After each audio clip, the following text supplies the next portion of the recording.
Hello, dear Sun, Moon, and Rising Leos.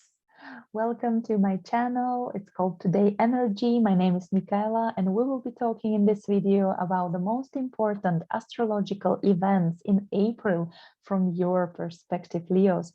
April will be an interesting month. We have two new moons, one of which is a solar eclipse. We have the magical conjunction between Jupiter and Neptune in Pisces. At the end of the month, Pluto goes retrograde. So it's really a mixed bag of energies, events. We have tension, we have karmic events, but also we rely on the support of the universe, especially if we keep our faith. And so we dive into the month, starting with the 1st of April with the new moon at 11 degrees of Aries. For you, that's ninth house. New moon always brings us possibilities for new beginnings and fresh starts, opportunities. In this case, we talk about education, courses, higher education, communication with foreigners, dealings with international companies abroad, that's ninth house, as well as documents and legal matters, and also communication with state institutions, governmental institutions, and juridical ones, so like lawyers, judges. So all of this might start for you in April. I always recommend people to write down wishes a couple of hours after the new moon happens. This is kind of putting the seeds in the soil for later for our wishes to manifest in the reality. If you forget to do it at this time on this new moon, you will have opportunity just 2 days later. On the 3rd of April, Mercury conjuncts the Sun. Now, when a planet travels so close to your ruler, the Sun, the mighty ruler of the universe, ancient astrologers believe that the planet doesn't feel so well because it's burned by the huge energy, by the rays of the sun, right?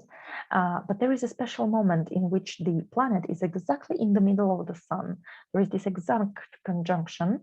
Because I'm in Bulgaria, I will tell you the Eastern European time, Bulgarian time, that's going to be the hours between 10 o'clock in the evening on the 2nd of April and until 7:30 in the morning on the 3rd of April. Magical time when Mercury is like on a private audience with the ruler, with the king, with the sun. So Mercury energy is enhanced. So this night, for us who will be sleeping, we might get really important insights, genius ideas in our sleep. Maybe we will meditate before going to bed and, write down whatever comes to mind, because it might be as well super important for our future development. So remember, Mercury is ideas, plans, news, communication. So this all is activated in these hours. As well, think about it as a new moon for Mercury, yeah? Planet and sun conjuncts, old cycle ends, new cycle starts. So there might be some reset, readjustment, reboot of old ideas, plans, contracts, agreements, negotiations between people. So don't be surprised if on the 3rd something changes in your plans or your agreements. On the 5th, we have Mars conjuncting Saturn at 22 degrees of Aquarius. That's your 7th house. Especially you will feel this conjunction if your ascendant-descendant line is at around 27 degrees.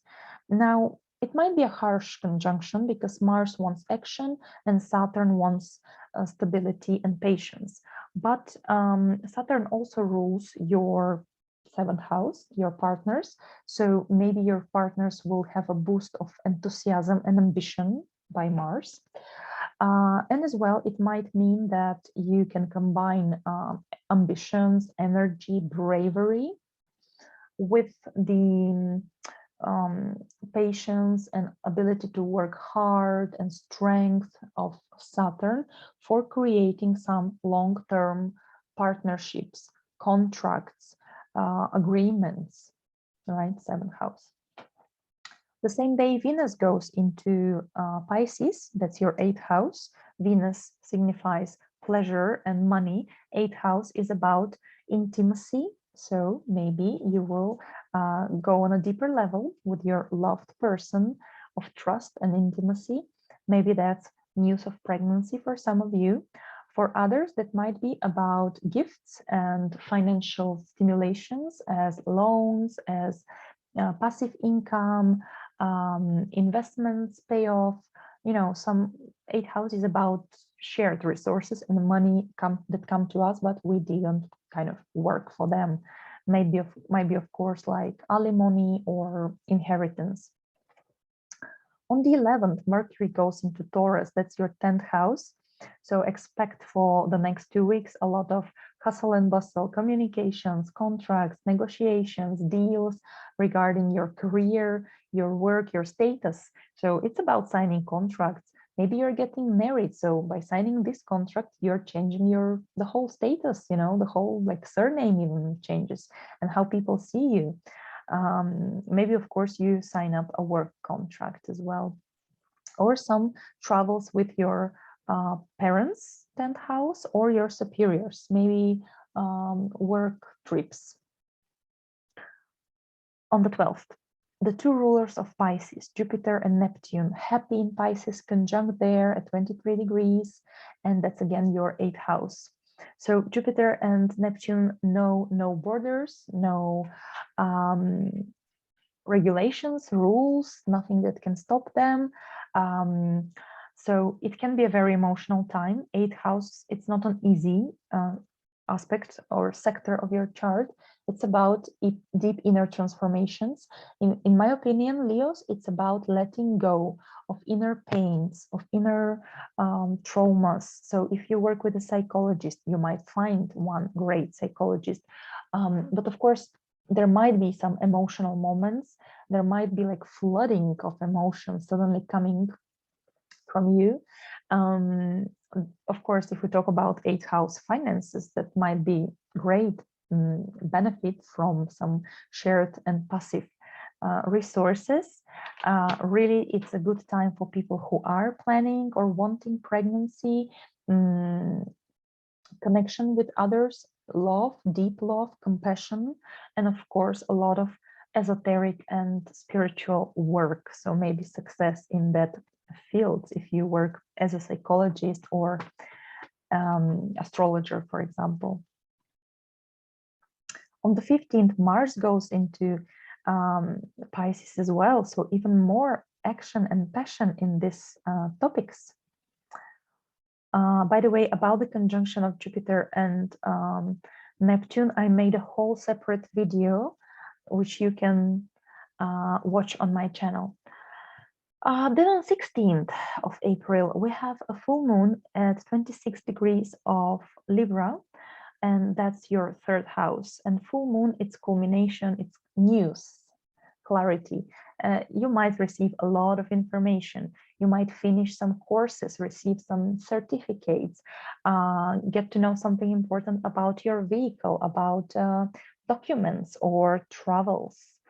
Of course, it might be visibility as well in social media, and news from your siblings or extended family or neighbors even.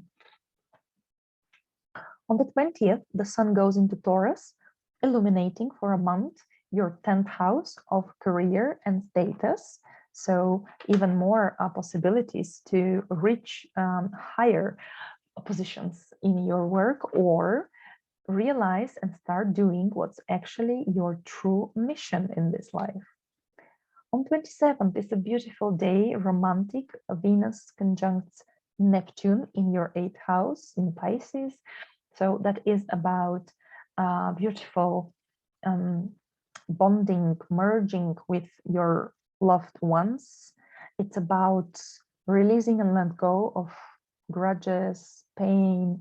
It's healing, right? It's 2 energies which are about art. By the way, you can do it through being artistic, express yourself artistically. Maybe you are an artist and you hit the great deal to sell your artwork.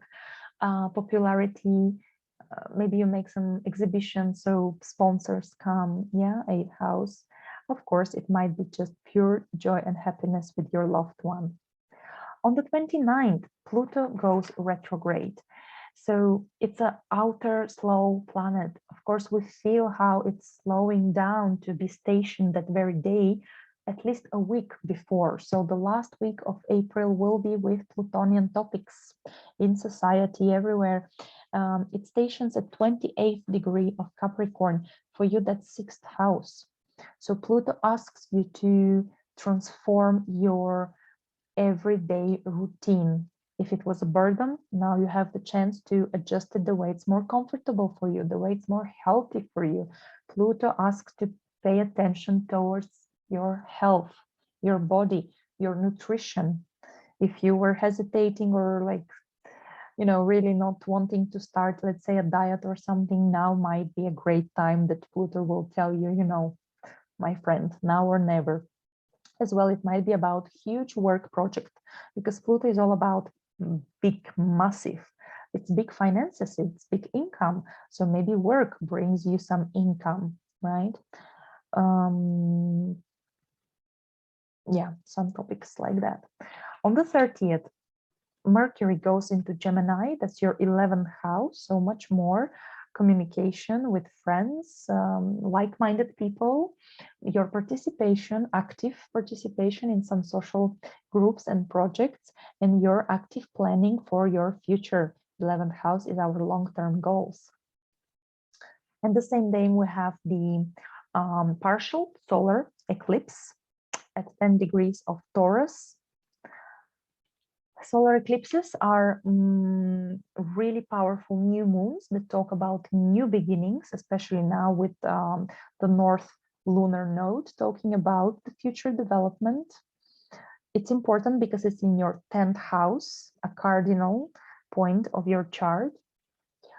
That's about career and work and your mission in life and your legacy in life and your status. So really, especially if you're MC, the beginning of your 10th house, the cusp of your 10th house is around the 10th degree of Taurus, you will feel this universal turmoil of energy that will make you take a new step, go into the future regarding your what you do in this world, how people see you, what's your mission, right? What's your achievements? And of course, as a status, we can talk about divorces, marriages, parenting, becoming a parent, becoming a grandparent, becoming an aunt, uncle, moving house, going abroad, returning back home. That's crucial. That's cardinal events. And remember, we feel the eclipse power, so it's manifesting even sometimes 2 weeks before the actual day of the eclipse, and 2 weeks after this eclipse we'll have another one. So be prepared for some interesting cardinal changes. So dear Leos, thank you very much for watching these videos. I hope the information is interesting and useful for you. Thank you for liking the videos, for subscribing to my channel. I wish you an empowering, interesting, positive month, and I'll see you soon.